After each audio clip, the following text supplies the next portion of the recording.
enfants de Dieu, j'espère que vous allez bien. Aujourd'hui on parle d'un sujet plutôt délicat. On va parler des douleurs du passé. On va parler des conséquences de ces douleurs qui viennent du passé et bien sûr de la guérison. J'espère que la vidéo vous plaira. On n'oublie pas les pouces bleus et on n'oublie pas la cloche pour ne manquer aucune vidéo. Let's go! Les êtres humains, qui soient croyants ou pas croyants, ont tous eu des balles douloureuses dans leur vie. Les relations d'amour, les relations familiales, père, fille, fille, père, fils, etc., etc. Ou alors que ce soit à l'école, au travail, on a tous reçu ou eu mal à un moment donné à cause d'une autre personne.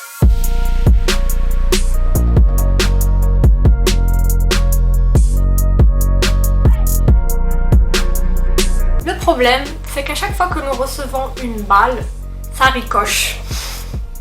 Et ça, c'est un problème très dangereux. Mais qu'est-ce que tu veux dire par là? Eh bien, à chaque fois que quelqu'un va me faire du mal, forcément, à mon tour, je vais faire du mal à une autre personne de la même manière ou quelque chose qui lui ressemble à une autre personne. Ça se passe par ricochet. Hop, hop, hop, hop, hop, hop. Je vous donne un exemple. Un jour j'ai fait une vidéo sur le pardon, vous trouverez la vidéo juste ici. Et j'avais dit que j'avais déjà fait du mal à des enfants, que j'étais une personne pécheresse et que Dieu est venu dans mon abîme. Comment ça s'est passé cette histoire? C'est que quand j'étais à l'école primaire, j'avais des professeurs qui n'étaient pas faits pour être professeurs. J'avais des maîtresses qui n'étaient pas faites pour être maîtresses, qui n'étaient pas faites pour être dans l'éducation. Encore moins avec les enfants. Elle nous faisait du mal, moi, avec toute ma classe. Dans mon cas à moi, la période de la primaire, c'était pas réjouissant. Et j'étais contente d'être passée au collège. Bon, c'était d'autres problèmes, mais vraiment c'était horrible. Et ce qui se passait, c'est que, vous savez, le fameux jeu je fais la maîtresse et toi tu joues à l'élève. Eh bien, ce que me faisait la maîtresse, je faisais à l'élève. Je le faisais à un enfant plus jeune que moi généralement, parce que c'était plus facile, tout simplement. C'est horrible, je sais. Maintenant, la situation change lorsque nous sommes chrétiens. Tout le mal qu'on a pu nous faire étant enfants ou avant qu'on connaisse Christ, nous le mettons devant la croix. Seigneur, il m'est arrivé ça, j'ai mal, j'ai très mal. Seigneur, prends cette douleur. Et ce qui est beau, c'est que Jésus lui-même dit dans Luc 4,18 « L'Esprit du Seigneur est sur moi parce qu'il m'a oint pour annoncer une bonne nouvelle aux pauvres. Il m'a envoyé pour guérir ceux qui ont le cœur brisé, pour proclamer... » Attends, on revient un peu en arrière. Parce qu'il m'a oint pour annoncer une bonne nouvelle aux pauvres, il m'a envoyé pour guérir ceux qui ont le cœur brisé.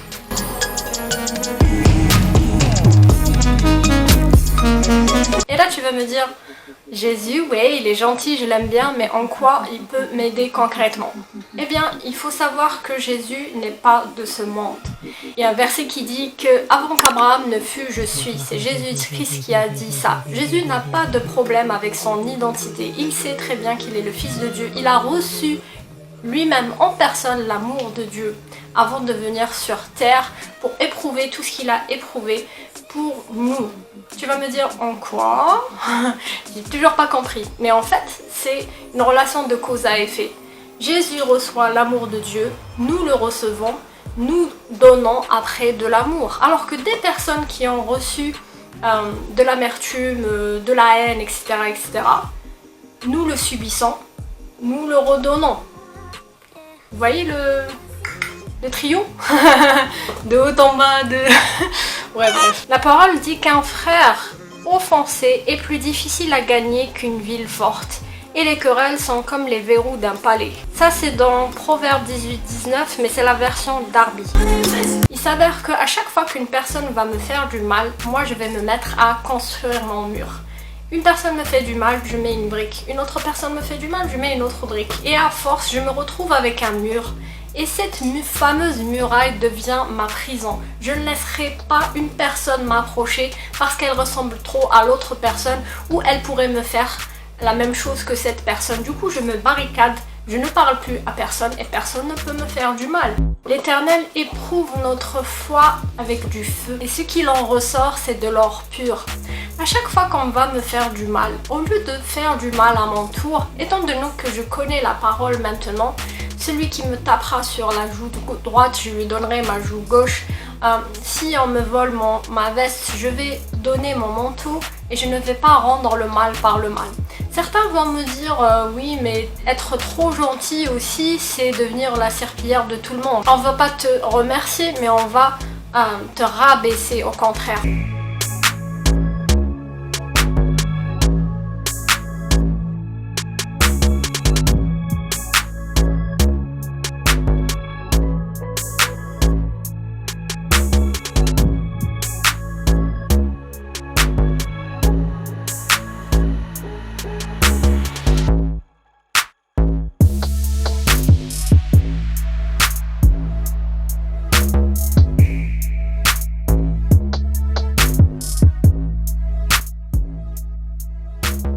Je répondrai que non en fait. À chaque fois que je fais du bien à une autre personne, cela me rend heureuse.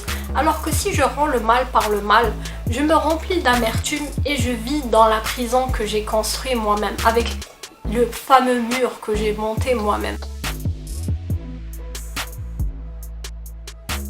C'est-à-dire que si je ne pardonne pas, si je rends le mal par le mal, si par exemple on me prend ma veste et je vais aller gifler cette personne et lui foutre la honte, je serai dans mon malheur à moi. Je ne sortirai pas de ce malheur et je serai forcément malheureuse. Alors que si je fais le bien en retour, je donne ma veste par exemple, je vais pardonner, je fais faire du bien à celui qui m'a fait du mal.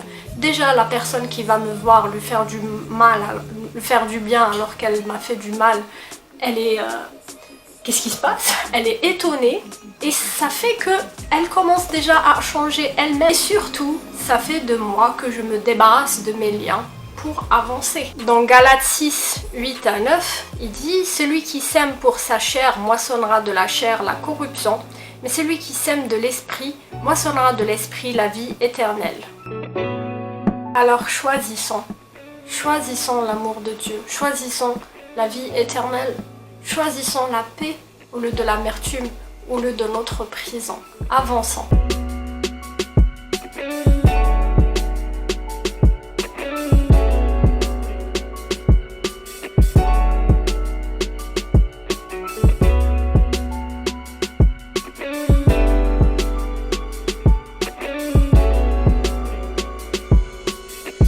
J'espère que ce petit message vous plaira. Moi je vous dis à la prochaine vidéo. Et souriez, vous êtes bénis. Ciao!